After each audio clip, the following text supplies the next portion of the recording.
ನಮಸ್ಕಾರ ಸ್ನೇಹಿತರೆ, ದೇವೇಗೌಡರ ಕಾವೇರಿ ಹೋರಾಟದ ಬಗ್ಗೆ ನಿಮಗೆ ಗೊತ್ತಾ?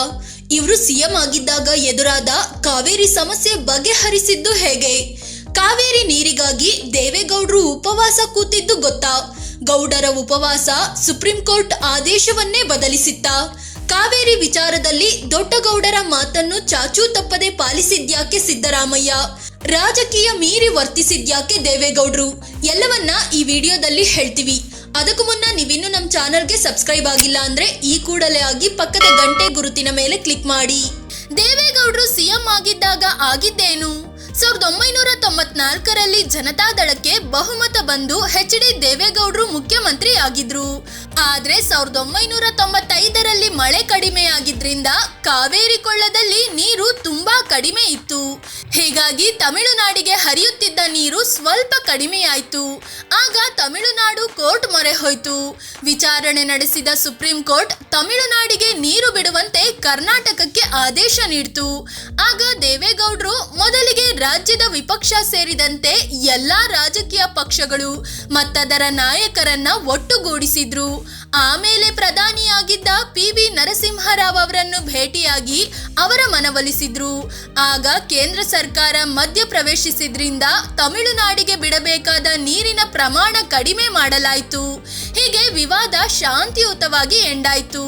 2016ರಲ್ಲಿ ಮತ್ತೆ ಶುರು ಸಮಸ್ಯೆ.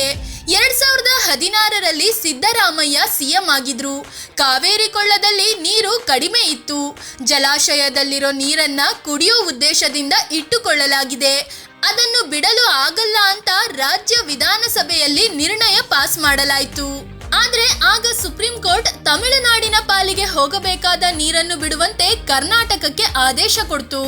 ಜೊತೆಗೆ ಒಂದು ಕಾವೇರಿ ನಿರ್ವಹಣಾ ಸಮಿತಿ ರಚಿಸಿ ಕರ್ನಾಟಕ ತಮಿಳುನಾಡಿಗೆ ನೀರು ಬಿಡ್ತಿದ್ಯಾ ಇಲ್ವಾ ಅಂತ ಮೇಲ್ವಿಚಾರಣೆ ನಡೆಸಿ ಅಂತಲೂ ಕೇಂದ್ರ ಸರ್ಕಾರಕ್ಕೆ ಸೂಚನೆ ಕೊಡ್ತು. ದೇವೇಗೌಡರು ಮಾಜಿ ಪ್ರಧಾನಿ, ಹಿರಿಯ ರಾಜಕಾರಣಿಯ ಜೊತೆಗೆ ಕಾವೇರಿ ಮತ್ತು ನೀರಾವರಿಯ ತಜ್ಞ ಕೂಡ ಹೌದು. ಈ ಸಂಬಂಧ ಗೌಡ್ರಿಗೆ ಒಳ್ಳೆ ನಾಲೆಡ್ಜ್ ಇದೆ.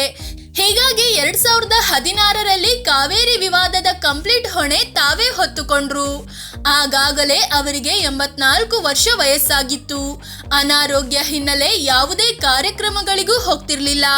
ಆದ್ರೂ ಕಾವೇರಿ ಕೊಳ್ಳದ ಎಲ್ಲಾ ಜಲಾಶಯಗಳಿಗೆ ಭೇಟಿ ನೀಡಿ ಪರಿಸ್ಥಿತಿಯನ್ನ ಅವಲೋಕಿಸಿದ್ರು. ನಂತರ ಪ್ರಧಾನಿ ಮೋದಿ, ಮಾಧ್ಯಮಗಳು ಮತ್ತು ರಾಜ್ಯದ ಹಿರಿಯ ರಾಜಕಾರಣಿಗಳ ಜೊತೆ ಮಾತುಕತೆ ನಡೆಸಿದ್ರು. ಆಮೇಲೆ ಸುಪ್ರೀಂ ಕೋರ್ಟ್ ಆದೇಶದಂತೆ 2 ದಿನಗಳ ಕಾಲ ತಮಿಳುನಾಡಿಗೆ ನೀರು ಬಿಡಿ ಅಂತ ಸಿಎಂ ಸಿದ್ದರಾಮಯ್ಯಗೆ ಸಲಹೆ ನೀಡಿದ್ರು. ಗೌಡರ ಸಲಹೆ ಕಣ್ಣು ಮುಚ್ಚಿ ಪಾಲಿಸಿದ ಸಿದ್ದು. ಎಚ್.ಡಿ. ದೇವೇಗೌಡರು ಮತ್ತು ಸಿಎಂ ಆಗಿದ್ದ ಸಿದ್ದರಾಮಯ್ಯ ನಡುವೆ ರಾಜಕೀಯವಾಗಿ ತುಂಬಾ ಭಿನ್ನಾಭಿಪ್ರಾಯ ಇತ್ತು. ಆದ್ರೆ ಕಾವೇರಿ ವಿಚಾರದಲ್ಲಿ ದೇವೇಗೌಡರು ಕೊಟ್ಟ ಸಲಹೆಯನ್ನು ಚಾಚೂ ತಪ್ಪದೆ ಪಾಲಿಸಿದ್ರು ಸಿದ್ದರಾಮಯ್ಯ. ತಮಿಳುನಾಡಿಗೆ ನೀರು ಬಿಡೋದಕ್ಕೆ ಕಾವೇರಿ ಕೊಳ್ಳದ ಭಾಗದ ಸಚಿವರು, ಶಾಸಕರು ಮತ್ತು ರೈತರಿಂದ ಭಾರಿ ವಿರೋಧ ವ್ಯಕ್ತವಾಯಿತು. ಆದ್ರೆ ದೇವೇಗೌಡರು ಇಲ್ಲಿ ರಾಜಕೀಯ ಮಾಡಲಿಲ್ಲ. ನೇರವಾಗಿ ಸಿದ್ದರಾಮಯ್ಯ ಸರ್ಕಾರದ ಕ್ರಮವನ್ನ ಸಮರ್ಥಿಸಿಕೊಂಡ್ರು, ಸಪೋರ್ಟ್ ಮಾಡಿದ್ರು. ಜೆಡಿಎಸ್ ಸ್ಟ್ರಾಂಗ್ ಇರೋ ಹಾಸನ, ಮಂಡ್ಯ, ಮೈಸೂರಿನಲ್ಲಿ ಪ್ರತಿಭಟನೆ ನಡೆಸದಂತೆ ಕರೆ ನೀಡಿದ್ರು. ಮತ್ತೆ ನೀರು ಬಿಡಬೇಕೆಂದು ಸುಪ್ರೀಂ ಆದೇಶ. ಬಿಜೆಪಿ ಕಾವೇರಿ ವಿಚಾರದಲ್ಲಿ ಆಗಾಗಲೇ ರಾಜಕೀಯ ಶುರು ಮಾಡಿತ್ತು. ಪ್ರತಿಭಟನೆ ತೀವ್ರಗೊಳಿಸಿತ್ತು. ಇದರ ನಡುವೆ ಮತ್ತೆ ನೀರು ಬಿಡೋದು ಕಂಟಿನ್ಯೂ ಮಾಡಬೇಕು ಅಂತ ಆದೇಶ ಬಂತು. ಹೀಗಾಗಿ ಸಿದ್ದರಾಮಯ್ಯ ಸರ್ವ ಪಕ್ಷಗಳ ಮೀಟಿಂಗ್ ನಡೆಸಿದ್ರು. ಬಿಜೆಪಿ ಈ ಸರ್ವಪಕ್ಷ ಸಭೆಯನ್ನ ಬಹಿಷ್ಕರಿಸಿತು. ಆದ್ರೆ ಜೆಡಿಎಸ್ ವರಿಷ್ಠ ದೇವೇಗೌಡರು ಈ ಸರ್ವಪಕ್ಷ ಸಭೆಯಲ್ಲಿ ಭಾಗಿಯಾದ್ರು. ಇನ್ಮುಂದೆ ನೀರು ಬಿಡೋದು ಬೇಡ ಅಂತ ಒಂದೇ ಮಾತಿನಲ್ಲಿ ಹೇಳ್ಬಿಟ್ರು. ಜೊತೆಗೆ ಕೇಂದ್ರ ಸರ್ಕಾರ ಮಧ್ಯ ಪ್ರವೇಶಿಸಬೇಕು ಅಂತ ಪಟ್ಟು ಹಿಡಿದ್ರು. ಉಪವಾಸಕ್ಕೆ ಕುಳಿತ ಎಚ್.ಡಿ. ದೇವೇಗೌಡರು. ಕಾವೇರಿಗಾಗಿ ದೇವೇಗೌಡರು ಉಪವಾಸ ಕೂರ್ತಾರಂತೆ ಅನ್ನೋ ಸುದ್ದಿ ರಾಜಕೀಯ ವಲಯದಲ್ಲಿ ಹರಿದಾಡೋಕೆ ಶುರುವಾಯ್ತು. ಆದ್ರೆ ದೇವೇಗೌಡರು ಎಲ್ಲೂ ಈ ಬಗ್ಗೆ ಮಾಹಿತಿ ನೀಡಲಿಲ್ಲ. ಆದ್ರೆ ಅಕ್ಟೋಬರ್ 1ರಂದು ನೇರವಾಗಿ ಬಸವನಗುಡಿಯ ಕಾರಂಜಿ ಆಂಜನೇಯ ಸ್ವಾಮಿ ದೇವಸ್ಥಾನ ಹಾಗೂ ಕೆಆರ್ ರಸ್ತೆಯ ಕೋಟೆ ವೆಂಕಟೇಶ್ವರ ಸ್ವಾಮಿ ದೇವಸ್ಥಾನಕ್ಕೆ ಹೋಗಿ ಪೂಜೆ ಸಲ್ಲಿಸಿದ್ರು. ಗೌಡ್ರು ಏನೇ ದೊಡ್ಡ ನಿರ್ಧಾರ ಮಾಡುವಾಗಲೂ ಈ 2 ದೇವಸ್ಥಾನಗಳಿಗೆ ಹೋಗೋದು ವಾಡಿಕೆ. ಗೌಡ್ರು ದೇವಸ್ಥಾನಕ್ಕೆ ಹೋಗಿದ್ದನ್ನು ನೋಡಿದ ಜನ ಏನಿರಬಹುದು ಅಂತ ಯೋಚಿಸ್ತಿದ್ರು. ಆಗ ದೇವೇಗೌಡರು ಸೀದಾ ವಿಧಾನಸೌಧದ ಮುಂದೆ ಬಂದ್ರು. ಗಾಂಧೀಜಿ ಮತ್ತು ಅಂಬೇಡ್ಕರ್ ಪ್ರತಿಮೆ ಮುಂದೆ ಕುಳಿತು ಉಪವಾಸ ಸತ್ಯಾಗ್ರಹ ಶುರು ಮಾಡೇ ಬಿಟ್ರು. ಕೇಂದ್ರ ಸರ್ಕಾರ ಮಧ್ಯ ಪ್ರವೇಶಿಸಬೇಕು ಅನ್ನೋದು ಅವರ ಒತ್ತಾಯವಾಗಿತ್ತು. ನೋಡ್ತಾ ನೋಡ್ತಾ ಜನರ ಪ್ರಮಾಣ ಜಾಸ್ತಿ ಆಗ್ತಾ ಹೋಯ್ತು. ಎಲ್ಲ ನಾಯಕರು ದೇವೇಗೌಡರಿಗೆ ಕೈ ಜೋಡಿಸಿದ್ರು. ಮೈಸೂರಿನಿಂದ ಬೆಂಗಳೂರಿಗೆ ಬಂದ ಸಿದ್ದು ಅವತ್ತು ದಸರಾ ಉದ್ಘಾಟನೆಯ ದಿನವಾಗಿತ್ತು. ಹೀಗಾಗಿ ಸಿಎಂ ಆಗಿದ್ದ ಸಿದ್ದರಾಮಯ್ಯ ಮೈಸೂರಿನಲ್ಲಿದ್ರು.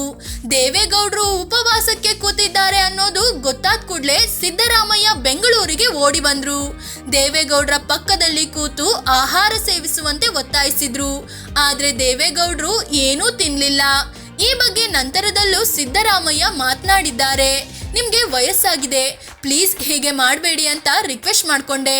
ಅದಕ್ಕೆ ಉತ್ತರಿಸಿದ ಅವರು, ನನಗೆ ಈಗ 84 ವರ್ಷ ವಯಸ್ಸಾಗಿದೆ. ನನ್ನ ಜನರೇ ನರಳುತ್ತಿರುವಾಗ ನಾನು ಬದುಕಿ ಏನು ಮಾಡಲಿ ಅಂತ ನನ್ನನ್ನೇ ಪ್ರಶ್ನಿಸಿದ್ರು ಎಂದು ಸಿದ್ದರಾಮಯ್ಯ ಹೇಳ್ಕೊಂಡಿದ್ದಾರೆ.